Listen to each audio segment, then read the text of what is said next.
This is Weekly Sports Talk with Ed, episode 45. So let's get straight into it. We're gonna be talking. I didn't do my April wrestling awards for last week, so I didn't do it last week because I podcast went over time, went over 2 hours.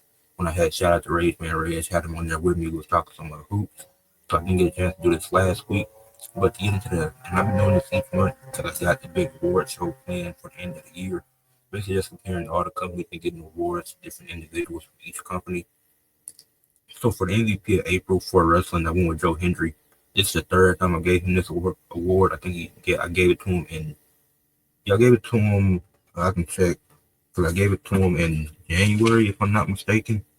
Yeah, January, March, and April. I think Joe Hendry's put in a lot of work. Feel like he's been a great TNA champion. He's been doing his thing in TNA.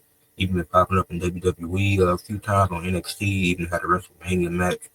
His run has been good. The story's been telling with Elijah. It's been great. The triple threat match with him, Frankie Kazarian, and Ethan Page was a really good match. He put on some good tag team matches. Wrestling consistently. Just been great this year. So shout out to Joe Hendry. For the male superstar of the month for April, it was a tie between two New Japan guys with Zack Sabre Jr. and Hikaru Goto. Both of those guys had a clash a few months ago for the IWGP title, which Hikaru Goto ended up winning. But I gave it to but it had to be a tie. This is the third time I gave it to Zack, but I think Hikaru Goto with with how great he had been that month, him putting on matches consistently in tag team matches, telling good stories and things of that nature. And then Zack, he always has a high match quality. It was hard for me to just pick one of them, so I just made it a tie. First time I did that this year for the monthly awards. So both of them, I think, and then they put New Japan had a really great month as well. So, and then for female superstar of the month, I went with Toni Storm. And she's looking like she's on pace to win it for this month as well. She's been wrestling consistently. Promos are always good. Matches are good. She's been in a lot of Shield undefeated and eliminator matches. I mean, it's gonna be hopefully it's her versus Mercedes Moné at All In Texas, but that's gonna be a fire match. I think Toni Storm she can put in the work. The female superstar of the month has changed each month because it's like women's wrestling is such. It's in a weird spot and a great spot at the same time. It really just depends on the company. But Toni Storm, what she's been doing, she's been having a good run winning the AEW Women's World Championship for a fourth time. She could have lost it to Megan Bayne, but we're past that now. So yeah, then moving to tag team of the month. And that was the first time I gave Toni Storm female superstar of the month. Now for a team that I gave tag team of the month for the first time, Hank and Tank. So far this year in general, they wrestled the most tag team matches by any team. They both wrestled over 20 matches. I think they had one of the better stories with them having such a long losing streak. And then other tag teams like the Creek Profits, Ed's Pretty Deadly, the Motor City Machine Guns coming to NXT and talking to them, and them getting that confidence back, leading into Stand and Deliver, and them being able to win. They won the gauntlet match, won the tag team championship for NXT. I felt like they had one of the best stories in the tag team division. They're both workhorses. They do need a break. It's a few wrestlers that need a break, which I'm not going to get into in this video. But those Hank and Tank, not going to act like they're one of my favorite teams because I'm not that big of a fan of them, but I do like their story. I think it works well for their character and it makes a lot of sense. For most improved of the month, I went with Brookside again. She been doing her thing in TNA. She been telling a good story with Rosemary. I'm interested to see where it goes. Maybe they could be a Knockouts tag team and win the Knockouts tag team championships. That'd be really interesting to see. For match of the month, I went with, and I think this is the match of the year so far. Well, actually, before I get to match, I'm gonna go to rookie of the month. And rookie of the month, I gave to tag team, which is Mike Bailey and Kevin Knight. They're both newer to AEW, and they'll put them in a tag team. I forgot what their tag team name is. It was kind of silly, but it fit their characters and their gimmicks. And I think they've been doing some cool stuff, and it's gonna lead into my match of the month. But I think them two being a tag team has been really solid. They keep going on this rate. They could be a future tag team champions. They're putting them in big programs with guys like Kenny Omega, with Ricochet, the Young Bucks. And the match of the month was the Young Bucks, Okada, and Ricochet defeating Kenny Omega, Mark Briscoe, Mike Bailey, and Kevin Knight. one of the probably the greatest 8-man tag team match I've ever seen. That's in my personal opinion, and it's so far the match of the year in my opinion. It was on Dynamite 2 weeks ago, if I'm not mistaken. It was a really great match. I'm gonna have to write the date down so I can remember it. If that's still my match of the year at the end of the year. But that was a fun match. They've been telling a good rivalry with them with Ricochet. So yeah, that kind of leads into the match of the month, rookie of the month. So yeah, shout out AEW because they've been doing their thing. It's just that yeah, I think it was what pay per view was it? Was it Revolution or something? It was one pay per view they had that I didn't really like. It was Dynasty. Not Revolution was decent. It was Dynasty that was really bad. And then next for rivalry of the month. Once again, when Naomi and Jade, they continued the story. They're still continuing it now, leading into May. I don't think it's the hottest story now, but during that month, they had a good WrestleMania match. The build to it was great, which is why I gave them this award in March. And they continued to build stuff with it in April. So I still think from March to April, that was the best rivalry in WWE and all of wrestling. For my next awards, pay per view of the month, I think it was Unbreakable for TNA. It was just it was a 9 out of 10. It was something I think Unbreakable. It came down between Unbreakable and Rebellion because both were 9 out of 10 in my opinion. Both were really good pay per views, but I just went with Unbreakable. I think I just enjoyed that one more. And yeah, I go with Unbreakable for that. But I think I don't think that's gonna hold as the best pay per view. I think New Japan got some stuff they could do soon. But as far as but for now, that was the best pay per view of the month. And as far as best of the year goes, I think that's still the best. That's not better than Elimination Chamber. I think Elimination Chamber is still the best of the year so far, but Unbreakable had best of the month last month. As far as surprise of the month goes, surprise of April was clearly Joe Hendry at WrestleMania. I don't think it was a bigger surprise than that. Like FTR, they turned heel, but you kind of expected it with the way they were telling the story. You had the New Catch Republic return last month or in March. I know they returned was pretty cool, but it didn't really matter. They ain't even on TV now. But Joe Hendry at WrestleMania, yeah, that was a big surprise. Then for the best segment of last month was Becky and Lyra on April 28th on Raw when they did that segment. That was the week after they lost the tag team titles. One of the best segments and one of the Lyra's best segments. Then they followed it up with even better segment the next week. So this could have potential if they stretch it out to be one of the top rivalries of the year. But yeah, that was a really good segment, and you got a lot out of Lyra in that segment. And then best weekly TV show, I gave it for the second time in 4 months. I gave it to Dynamite. I gave it an average rating of 8.3. Like the Dynamite cards have been really good. It's been super consistent. It hasn't been anything like and really all year like Dynamite Collision. Like things have really been picking up for AEW. It's just that Dynasty is the only thing that hurt it this year. Because even Collision and Dynamite, Collision had its rough stretch in January, which I wasn't watching. But when I started watching in February, like that's how I was like, yeah, this is picking up. I can actually watch this now. So I give it an 8.3. Dynamite, very consistent. Yeah. Then top promotion, I went with TNA. I think TNA was the top promotion last year. I mean, last month in April, they had the best. They had two great pay-per-views in Rebellion and Unbreakable. More than great, two amazing pay-per-views, both 9 out of 10s. The weekly TV shows was consistent. You had Zy Brookside improving. You had Joe Hendry making a case for MVP. Like when you have all that, when you had a Hardy and Nimbus telling a great brother tag team story, like that stuff is really enjoyable. And I think that's what helped make TNA the top promotion of last month. So yeah, that's gonna cap off my April wrestling awards. I do this each month on my podcast. I usually do it live, but depending on when this comes out, I'm gonna have another live going on, which I'm gonna be doing a debate. So maybe you see this after or before that. Hopefully before. So, but let's move on to the next topic, which is a preview of. That was not what I was trying to do. A preview of the WNBA season. I'm gonna be previewing the WNBA season, and Let's start with the Golden State Valkyries, a newly added team to the WNBA expansion team. This team has their field. Well, this season is going to be 44 games played for the first time, and there is 13 teams now. And then you have their expansion team with 7 rookies, and their best player is probably Tiffany Haynes, who averaged 9, 2, and 2 over her 12 years in the WNBA so far. And they have a bunch of role players on the team. You did get uh, Justine Joyce from France, who averaged almost 12 points per game, 3 rebounds, and 3 assists per game. So she's going to be good in her rookie year. She could make a case for rookie of the year, but the team might be super bad. With this expansion team, so this team shouldn't be super great. But if they make the playoffs, that'll be very impressive. Which I doubt they make the playoffs, but anything can happen.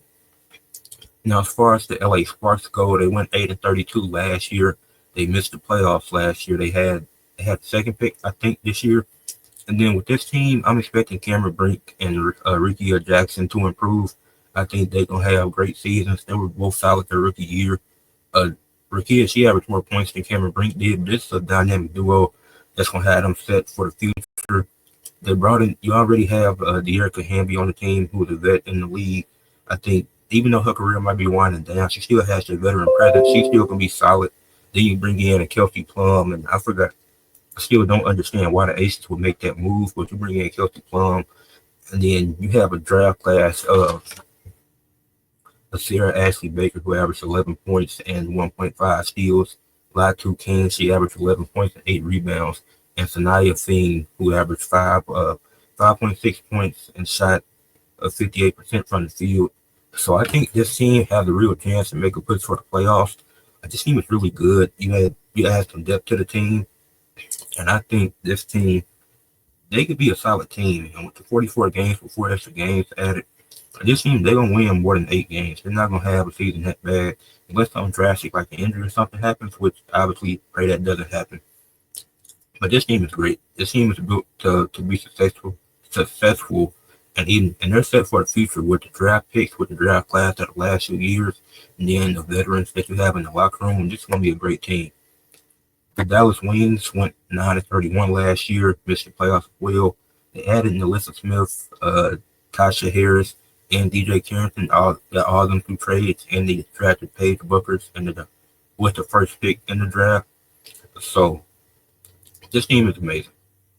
Simply put, let me not say amazing, that's stretching it, but this team is also really good. This team can make a push for the playoffs. They could be a 7 or 8 seed, maybe even 6 when it comes to the playoffs, because you had a very weak team that was only able to win 9 games. Then you get DJ Carrington, who was the most improved player last year, and can make a case for Defensive Player of the Year this year. You have Tasha Harris and Alyssa Smith, who have been good over the past few seasons. So you add them, bringing them into the mix. This makes your team even better. And you have Paige, who's going to get better over time. She's going to come in. She might have a high start. She could start cold, but either way, you know she's going to progress. And you have high expectations for her, so you surround her with a team like this. You make all these trades and big moves before you even get her in the draft. So this team is set up very well to make a deep push this season and to be a lot better than finishing 11th. Well, whatever. They finished last, actually. But they finished second to last, but they got the first pick. With this team, they won't be in that territory again unless they trade with somebody unless they made a trade with a team that's super bad and gets the first pick and it goes to them. The Chicago Sky, they went 13-27 last year. They missed the playoffs by 2 games. They did have injuries. They had Carmela Cordosa, Angel Reese that were injured. Kennedy Carter was injured as well, but they did not bring Kennedy Carter back, which I'm very surprised by, because she might be too expensive, but I would still try to at least work something out to bring her back. And I don't think anybody signed Kennedy Carter, which is surprising because she is really good. But yeah, she's really good, and obviously she has an ego. She talks a lot, and some players it's just like that. They talk a lot, and there's nothing wrong with that. But they didn't bring back Kennedy Carter, and then they drafted Haley Van Leaf, who doesn't like Angel Reese. Like that body language thing, it's more than just it's bad body language. No, they actually don't like it. But she doesn't like Angel Reese, and it's very clear. So I don't know how well that's gonna work out with them two in the locker room. Maybe they can put the stuff that LSU aside to make a push for the playoffs, which I don't think they'll be a playoff team. I think they miss it again. And so I think I think them losing Kennedy Carter is going. I think that's really going to hurt this team.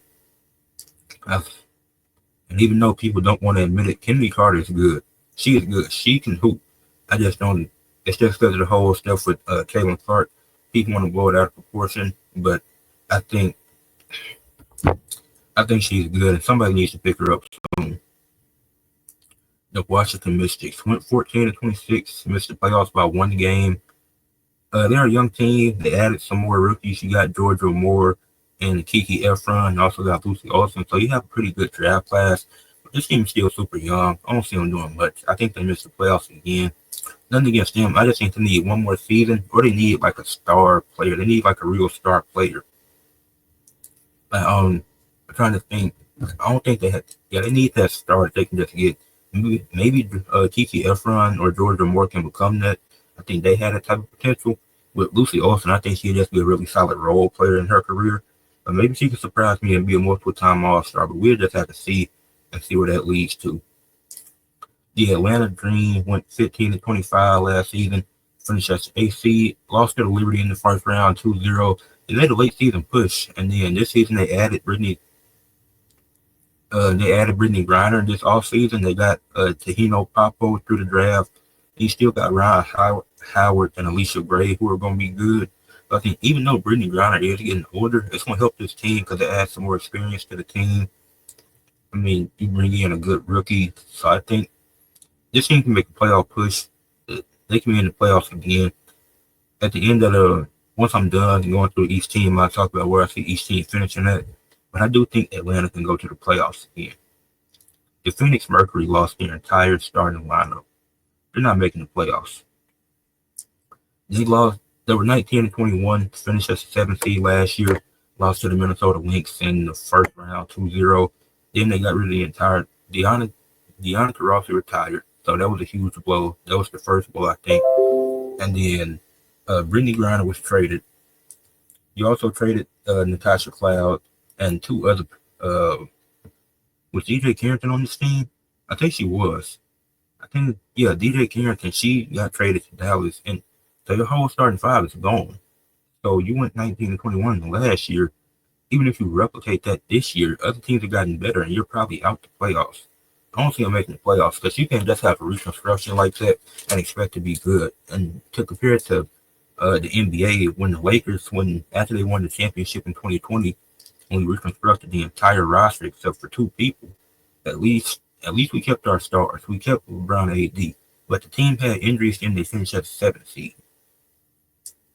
You just got rid of your whole starting lineup, so you don't even have your star player now. So how are you going to replicate being a playoff team like that? So I think their playoff hopes are done for. The Indiana Fever went 20-20 last year, finished at the 6th seed. Caitlin Clark won Rookie of the Year. They lost 2-0 in the first round to the Connecticut Sun.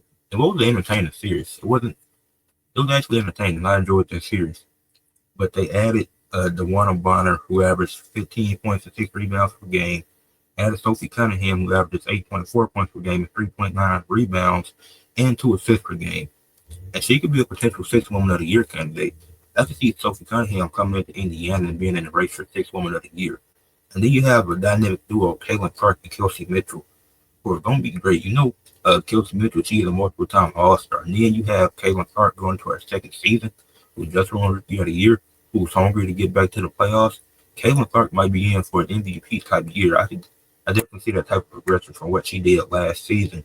And even if she isn't, you have others around her. Like what the Dallas Wings, they're doing a good job getting started building around Paige. The Indiana Fever, they got Caitlin Clark, and they're building around her well too. With the pieces that they added. Like this team, they finished as a 6th seed. I think this team can be a top 3 seed this year. I think once they get hot early, they'll be a top 3 team. The Seattle Storm finished 25-15, lost in the first round last year to the Las Vegas Aces. You got Dominique Malengo, who's a top pick of the draft from France. So she's really good. I've seen some of her highlights and stuff. Haven't seen a lot of film, but she does look good from what I've seen. And then you have the KK Ambuke. Well, I definitely said that wrong. the KK. You have you still have Skylar Diggins, but I don't know if her being older will be a concern. I don't think so. I think she'll still be solid. And the Kiki, who can, yeah, I've never been able to pronounce her name, but you know who I'm talking about. But I think Seattle Storm is still a playoff team. Where they finish, I mean, it could really range. It just depends. But they're still a playoff team, but they probably be middle of the pack. I don't see them being top of the top, but they could be. Like I think they're around the four through six range. They're not going any lower than six, and they're not going any higher than four. I think that's a good range for them. The Las Vegas Aces, they lost in the second round last year, but the fourth seed, they lost. They were 27-13, lost in four games to the Liberties, lost 3-1. And then you still, I don't know why they got rid of Kelsey Plum. I mean, I didn't get that. I mean, you got Chelsea Gray into Jaleel Lloyd now. This is still a playoff team, but I don't think getting rid of Kelsey Plum was a great idea. I don't think that helps this team really. I think that hurts the chemistry, to be honest, but they're still a playoff team. Like, I don't think the chemistry is going to be super shot. I don't know. And then I was wrong about DJ Carrington. She didn't play for Phoenix. She played for the Connecticut Sun. I don't know what I was thinking about. But the Connecticut Sun also lost multiple starters. They lost four players, three of which were starters in the one Bonner, Alyssa Thomas, and DJ Carrington. They lost three starters. They added Marina Mabry and they got Tina Charles. But this team, I see they got bounced in the second round last year in 5 games versus the Lynx. It was 3-2. They went 28-12 last season. But I think this team is in for a hard fall. I think they're falling out the playoffs if it's led by Marina Mabry and Tina Charles. This team is completely new too. Like you can't just start over completely. And then you lost your sixth woman of the year candidate as well. So I don't really know what the Connecticut Sun plan is this year. I don't see them being a playoff team. The Minnesota Lynx went 30-10 last year, second seed, went all the way to the finals, lost in 5 to the Liberty, which was a fun series. So you still got Nafisa Collier, who is going to be in the MVP conversation as well. She has a good chance of winning it just as well as Caitlin Clark does. You have Kayla McBride, who's going to be good. I'm expecting her to have another good season. The team's going to stay at even. They're going to be a top 3 team again. The top 3 is going to range between the Minnesota Lynx, Indiana Fever, and the first seed and reigning champions, the 32-win Liberty from last season. They added Natasha Cloud, who averaged 11.5 points, 4.1 rebounds, 6.9 assists. You added that. Let me read those stats again. 11.5 points per game, 4.1 rebounds per game, 6.9 assists per game. You add her to a team that has Sabrina Ionescu, Brianna Stewart, Naraya Sabali, and Jonquel Jones. You add that to your team, and this team was elite last year. I should have never doubted them winning. I'm not doing that again because I have them finishing as the first seed again. But you add that to your team that's already stacked and just won a championship, it's going to be hard to stop that team. They could very well repeat. So I do have the Liberty finishing as the first seed again. They're winning 30+ games again. They could go 35-9 this season. That's what I'm predicting for them. I see the Indiana Fever and the Minnesota Lynx. Well, I see the Indiana Fever finishing at second and Minnesota finishing at 3, but I think they're interchangeable in my opinion. Like they're going to win around 30, 31 games. I feel like both of them, they're interchangeable. I can see because I'm expecting a huge step from Caitlin Clark this season. And Minnesota, they didn't add anything, but they didn't add anything significant. But this team is still super good. Like they didn't just go to the finals off luck. They went there because they earned it. So I think it's just going to be another season like that. But I think Indiana, they just added more pieces. And I think they're in to have a better season than Minnesota. But it's going to be very close between the two. I can see Indiana at 31-13, Minnesota at 30-14. Fourth. At 4, I got the Seattle Storm. I've been mentioning them how they didn't.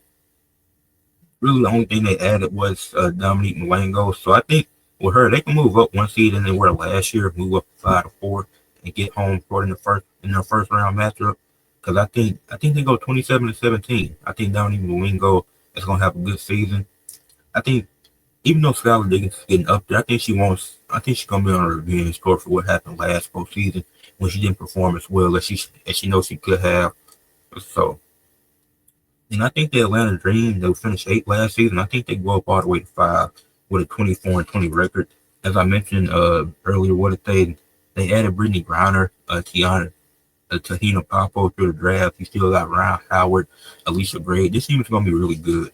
So I see them getting higher up in the playoffs, and I think they can take you out of the 3 games because it's still best of 3 if I'm not mistaken. So I definitely see them going up in the standings this year. I think the Aces fall from 4. I think they fall from 4 to 6. They go 23-21. Because I think them getting rid of Kelsey Plum, I just don't think that was a good move. I could be proven wrong, but I don't think that was the best decision for them to make at this stage and where Aja Wilson is at now. Like Aja Wilson, we know she's gonna be great. She's gonna have a great season. Like her numbers alone are gonna put her in the DPOY MVP race. But I don't think she's gonna be a realistic option to win it because I don't see this team getting really far this season. And then I have the Dallas Wings finishing at 7. I think the Dallas Wings, I think they go up to 7 with a 21-23 record.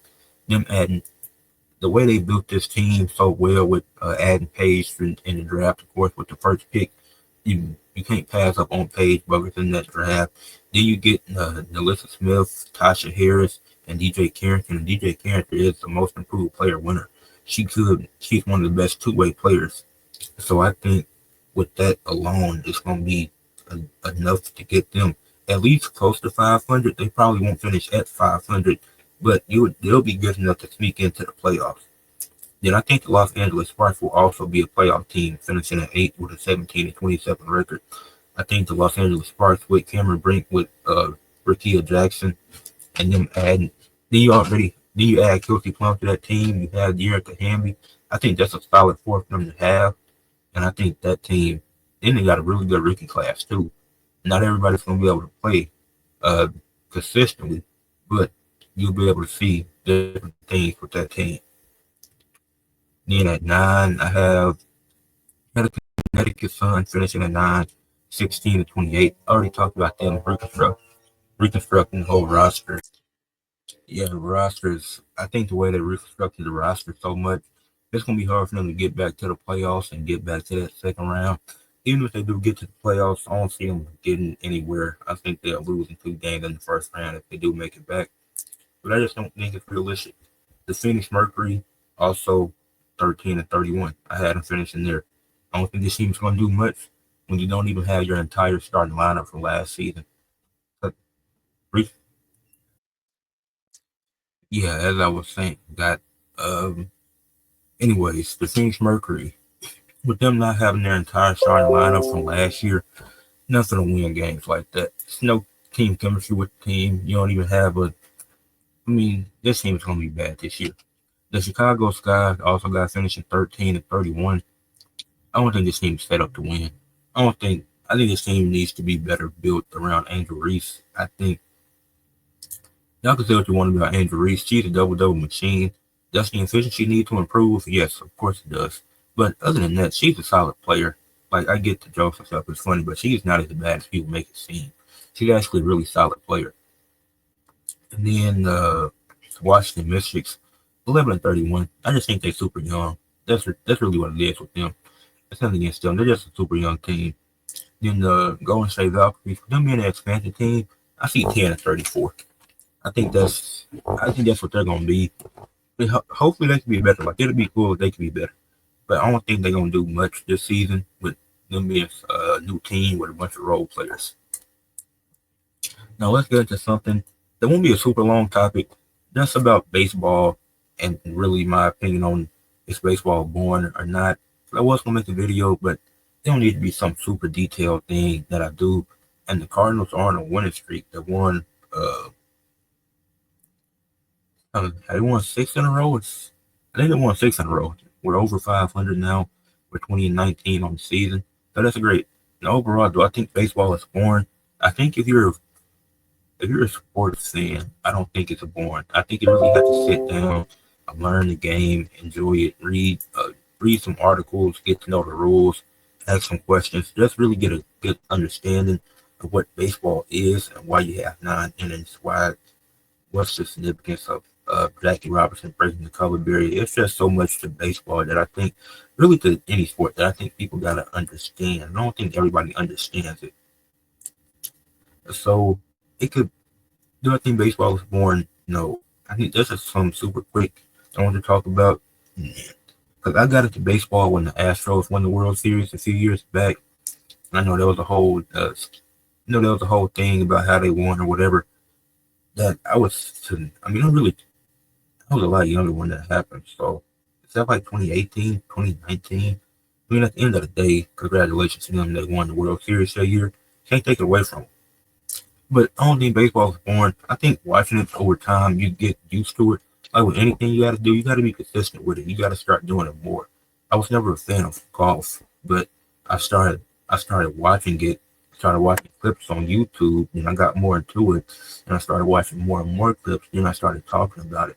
I wasn't big on the baseball when I was younger, but when I started watching it, when I watched some games, when I went to a few minor league games live, it was like, oh, this is actually entertaining. This is actually fun to watch. It was actually something enjoyable. When I went out and did it, I was like, okay, I know I can't get on the baseball field because I wouldn't be good at it. I know this is something that only professionals can, only certain people are able to do because not everybody can do it. Not everybody makes it in these sports. So honestly, I don't know if really any sport I would consider boring, but I think I would just have to really get into it and watch it to determine that. Because it's rugby boring? I don't know. I don't watch it. I just know it's a sport because I've heard about it. But is it boring? I can't answer that if I don't know, if I don't watch it. I have to watch them. Like, is boxing boring? No, not in my opinion. Do I watch it a lot? No, I'll probably get more into it. But just because I don't watch it doesn't make it boring. That's the thing. I don't think people that call it boring, I don't think they really watch the sport and understand it. So, yeah. And now we're going to get into X factors of the remaining. And, well, there was supposed to be. All right, we can get into X factors of the remaining NHL teams. So let's start with the Maple Leafs and Panthers series. The Maple Leafs are up 2-1, but the Panthers did win Game 3 at home to make it a 1-2 series. The Panthers are reigning defending champions. So they have a very real possibility of winning that game for to tie it as it goes, because this still a championship team. This series has really come down to which goalie is going to give up more goals. That's what it's coming down to, which is not a good way to win a series. That's actually a bad way. That's actually a good way to lose a series. But for the Maple Leafs, I think their X factor for the rest of the series is Max Pacioretty. He's had 1 goal and 4 assists and been a +3, but he's also been in the penalty box for 2 minutes during the series. And that was in the game they lost, I think. And he also only had 2 saves. I think he was really good in the first round against, who did they play? They played the Senators in the first round. He was good in the series against the Senators, and I think he has to replicate that and be as good as he was there in this series for them to get the win. Because if this series stretches on and the Maple Leafs are the better team, I think they should win. Because even though the Panthers do have the championship DNA, they just won it last year.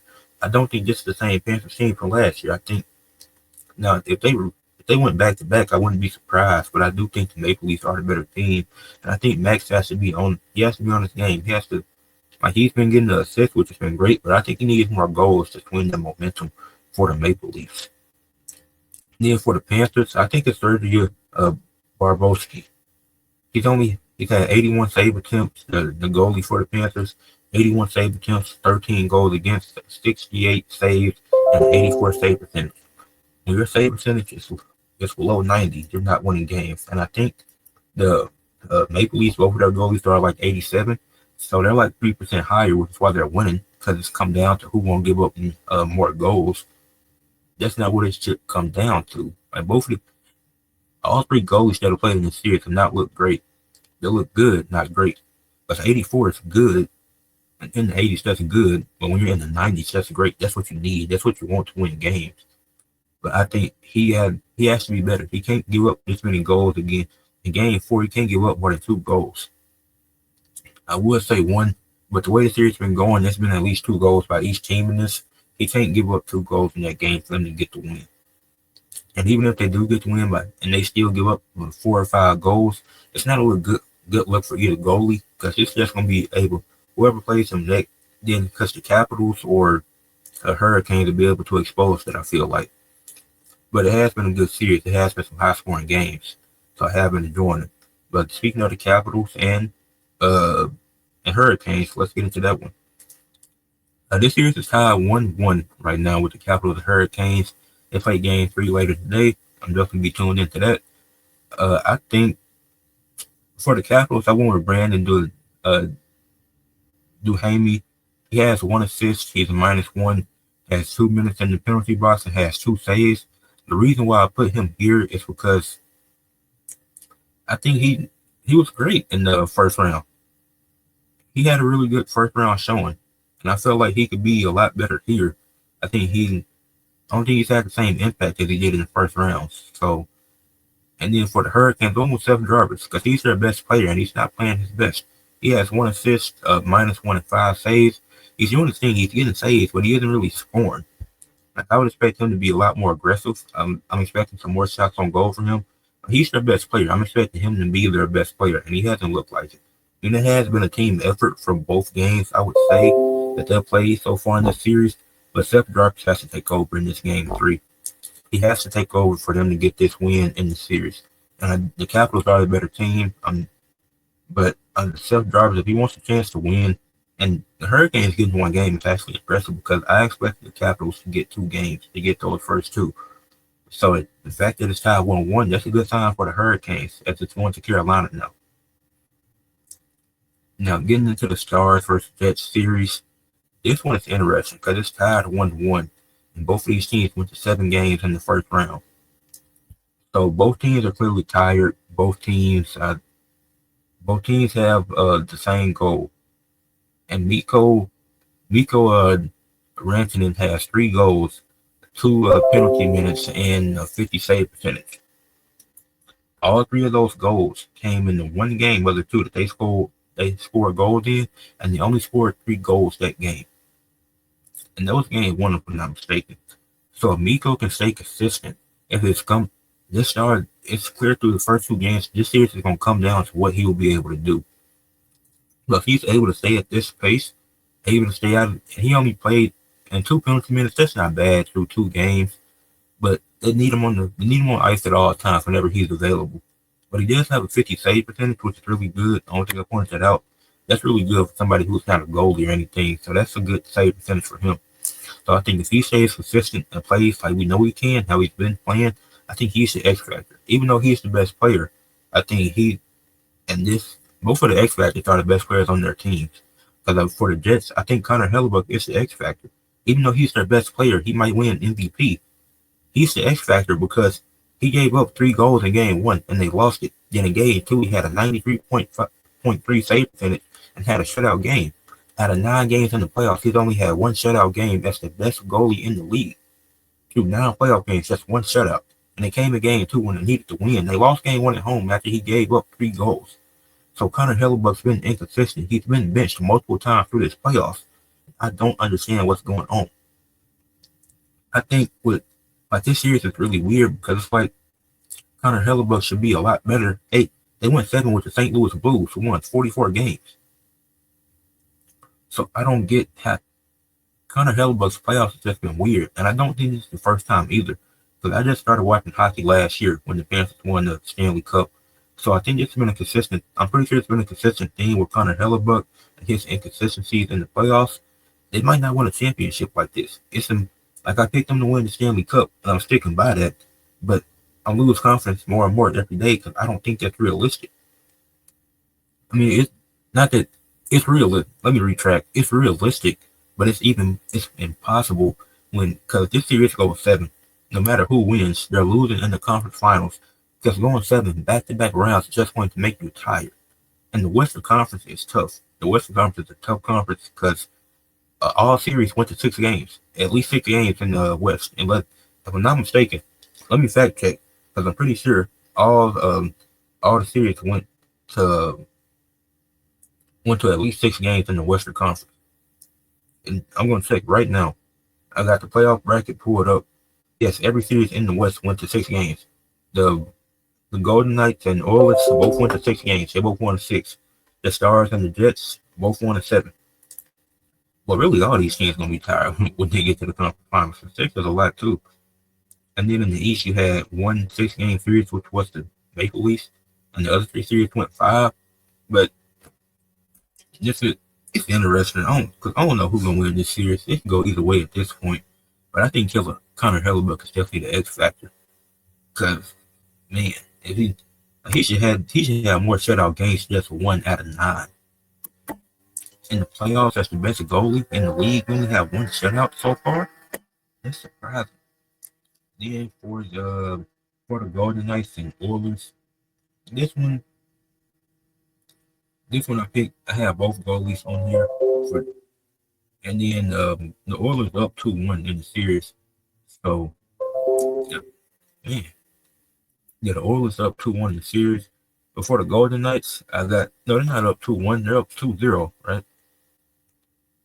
Yeah, they're up 2-0. I'm tripping.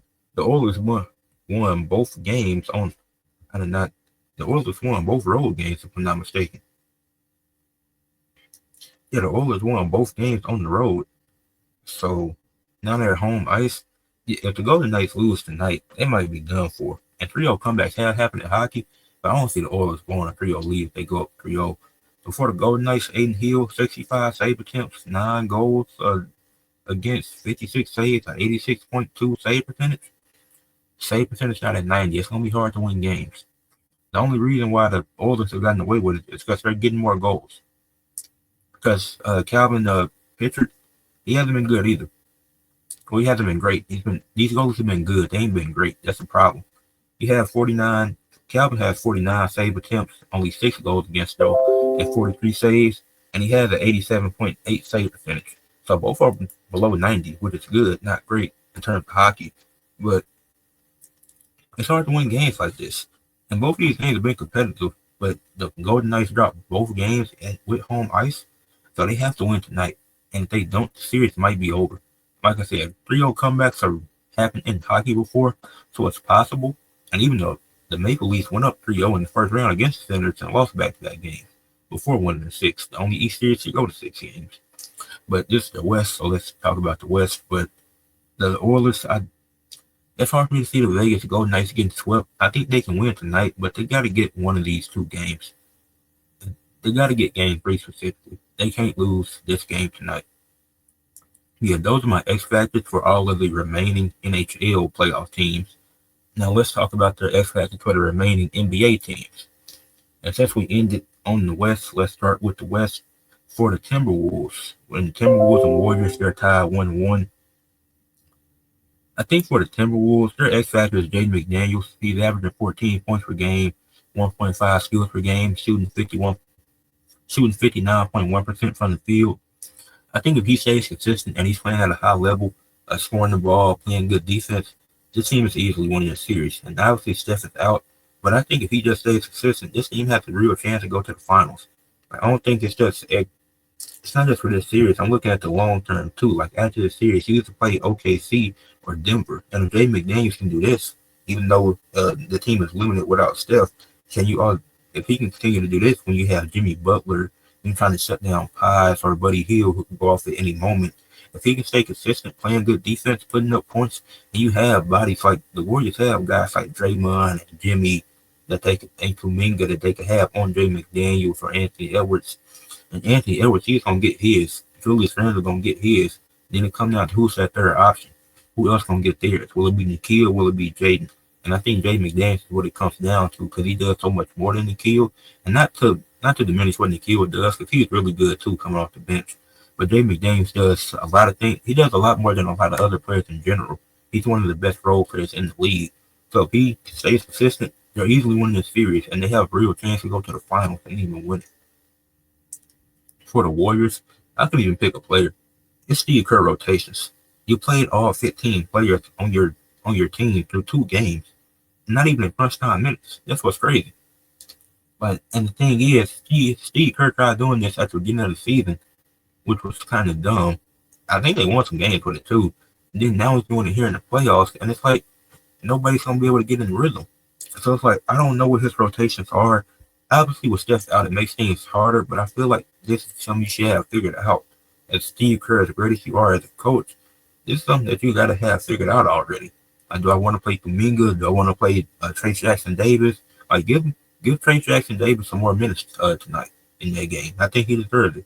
That's how well he played in that second game. Have him start or have him be the first man off the bench tonight. Have him play some more minutes. Have Kuminga in the lineup more like that. And Kuminga's minutes have been super inconsistent, which I don't get. But yeah,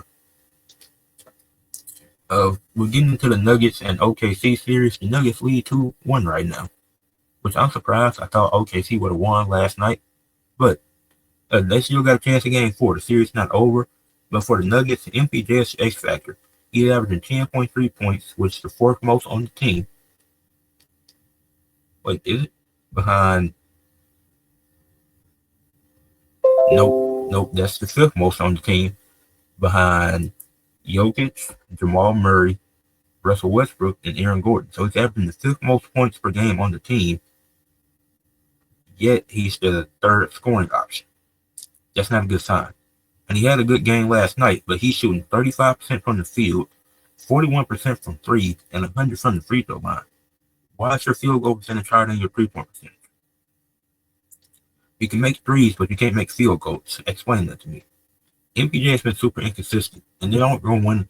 Like, they could very well make, like, they're making a run, but I don't see them winning the championship if MPJ is consistently playing like this. Obviously, you got other guys, and it's a top-heavy team, but you do have Russ coming off the bench, who's great.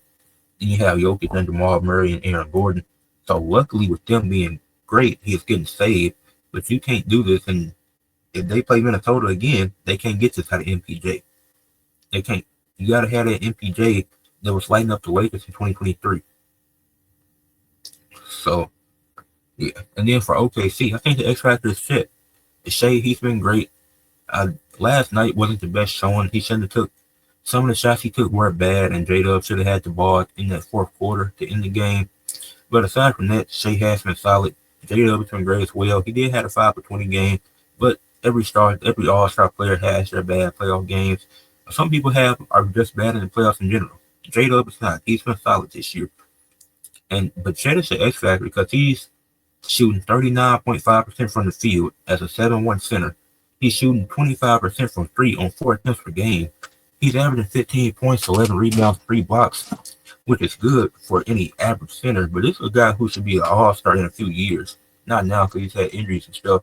But he should be an all-star in a few years. And he should be at, like, the rebounds, that's great. The blocks are great. But the points should be at 20.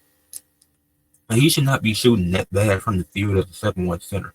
And him shooting 4 threes a game, that's not bad. I don't mind him taking 4 threes a game. But he could get in the paint a little bit more. He could take some more mid-range shots.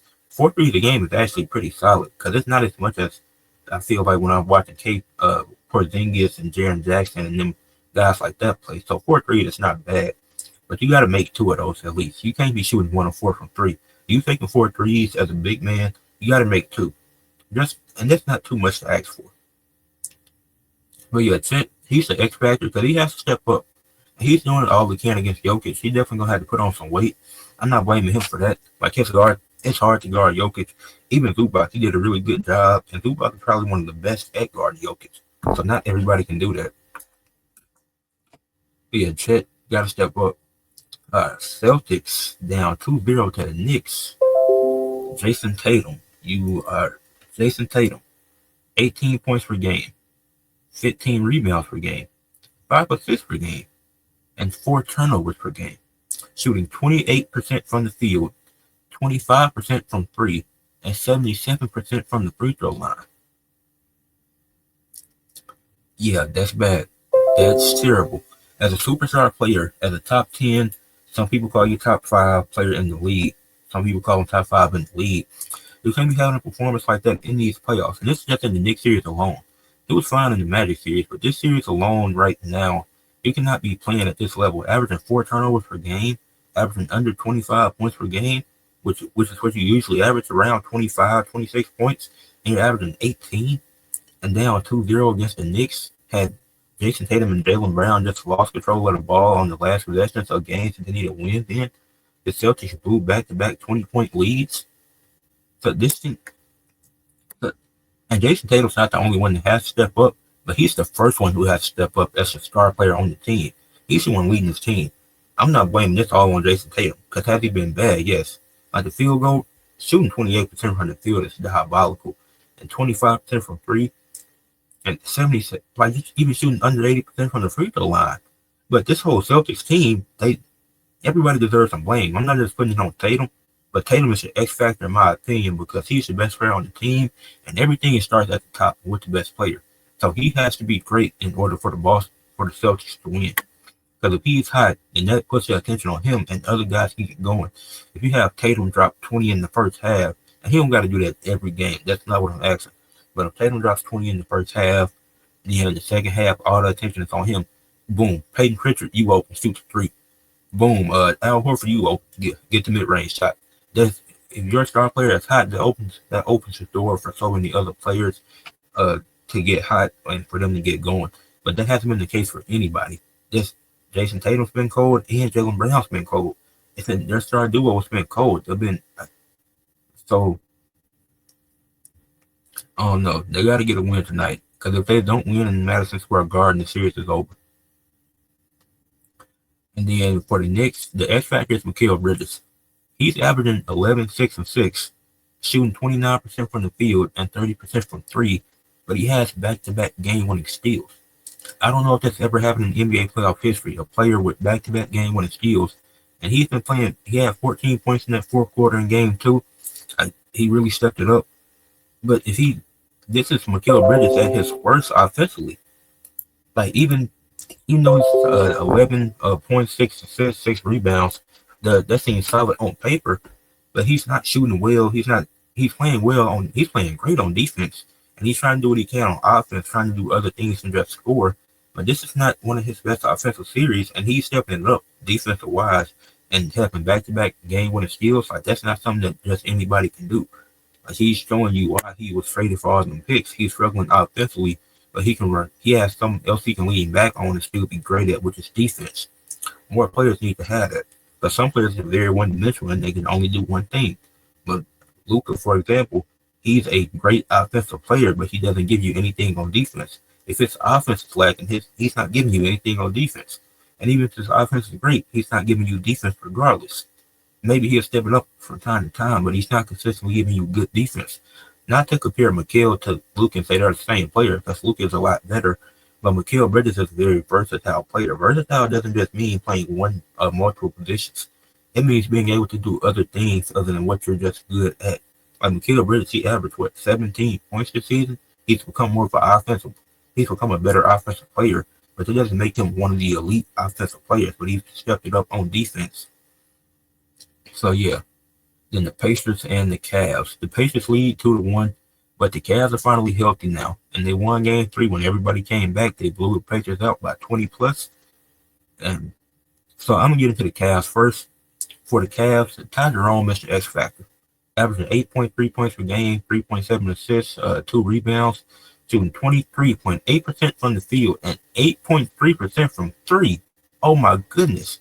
And Ty Jerome was really good this season. So I don't know what happened and why he's been so bad at shooting and just playing in general.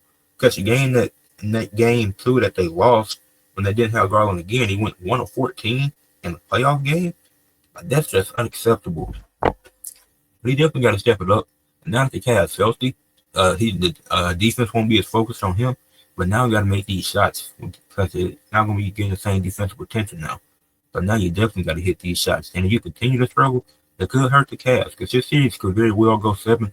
The Cavs could just win 3 more straight and win 6, but it could go to 7, which will be in Cleveland, so you'll have the home court. But Ty Jerome got to step up. Got to get the points up to at least 10 or 11 per game.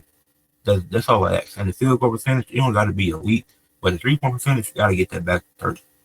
You got to get the field goal percentage back to 30. And the 3-point percentage, you got to get back to 30. That's 8%. That's bad. 30 isn't good either, but at least get it up to that. And then for the Pacers, Benedict Mathurin is the X factor in my opinion, averaging 17.7 points per game on 51, 43, 93 splits, and he's averaging the most points per game on the Pacers. So if he stays consistent, This team, they got it. But that's be faceless. But it doesn't just come down to him. I think he's the X factor and what he can do, and he's doing this coming off the bench. But it does come down to Tyrese Halliburton and his consistency. Him and Pascal, that's what it comes down to. So depending, but I think Mathurin is the X factor because if they get going, then that leaves Mathurin. Even though he's averaging the most points per game, he's he's clearly the third best player on this team. He's doing a lot more than what Miles Turner's been doing. But he helped them get two wins in Cleveland. But can they keep it up? We don't know. And now to end the podcast with athletes of the week, with for the PBF, I had to go with Nina Kagic, 21 kills, 34.7 hit of efficiency, 9 digs, 7 blocks, and she had the game-winning point, leading the Indy Ignite to an upset win over the Omaha Supernovas in the PBF playoffs. Great game. I enjoyed it. Check out the PBF playoff recap that I did earlier today on my channel. Miles Bourne won the battle for WWE. I went with Miles Bourne, won the 25-man battle royal on NXT, and he would not be challenging Obafemi for the NXT championship soon. So I ain't gonna change the thing. Yeah, athletes of the week. Changed it after I went through the first 2 out of 10 that I got for this week. Next, for the MLB, Victor Scoot of the Cardinals, who's won 60 games in a row. He's had 4 runs, 7 hits, and 2 RBIs over this stretch of the last 6 games for the Cardinals in their winning streak. For golf, I went with Bryson DeChambeau. He finished with a -19 and was first place in the Korea tournament for the Leo Golf League after it was 2 games. Yeah, it was 2 rounds that they had to play, round 2 and 3. He was at a -12. Then next day, stepped it up, played even better, and got a big lead to end up winning. For the PBA, I went with Ethan Fourier. And the PBA playoffs are going on right now. Professional Bowling Association, a 258 to 200 win and a 230 to 158 win versus Anthony Simonson in a best of 3 to go to the second round, which is taking place today. But I'm gonna have to watch after I get done recording this. For TNA, one with Victoria Crawford. Even though her match was a squash match, she cut a good promo after, and she's done a big story and a big and cut a good segment with her, Tessa Blanchard, Mike Slamovich. So yeah, a shout out to Victoria Crawford, aka Alicia Fox. For AEW, I went with Toni Storm. She went 2-0 eliminator matches this past week. One was a one-on-one match, the other was a fatal 4-way. She's just been wrestling consistently, cutting some good promos, just doing her thing. As we getting towards Double or Nothing, and she ready to go for All In. So yeah, Toni Storm, great week. For the New Japan Pro, with Hikaru Goto, he had a really good week, going 2-0 in a tag team match and a one-on-one match, defending his title and retaining it. So yeah, New Japan, he had the best matches this past week. For the NHL, with William Nylander for the Leafs, they're up 2 for the Maple Leafs. We're up 2-1 against the Panthers, and he's had 3 goals, 3 assists, which is a total of 6 points, a +2, 6 saves, and a 50 save percentage. And then for the NBA, I went with Donovan Mitchell of the Cleveland Cavaliers, who's averaging 41.3 points per game, 2 steals per game, 6 assists per game, 6 rebounds per game, getting to the free throw line 14.7 times per game, making 11 of those free throws, which is 75%, and shooting 29.7 field goals per game, and making 14 of those field goals, which is 47%. So nearly Garland's out for 2 games, and he stepped it up. He had 2 40-point games. He's taking almost 30 shots, which is what you need out of your star players in the playoff time. Even when Garland comes back, he's still shooting that many shots. So what a great week for Donovan Mitchell. What a great week for sports. So that wraps this podcast up. Episode 45 of Weekly Sports Talk with Ed.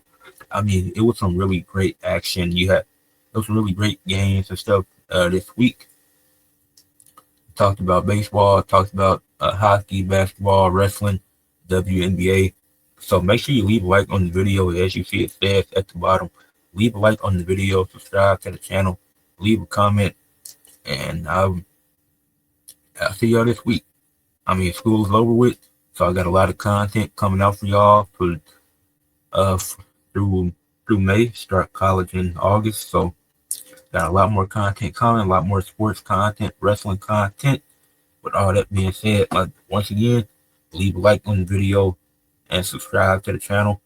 Leave a comment. Peace.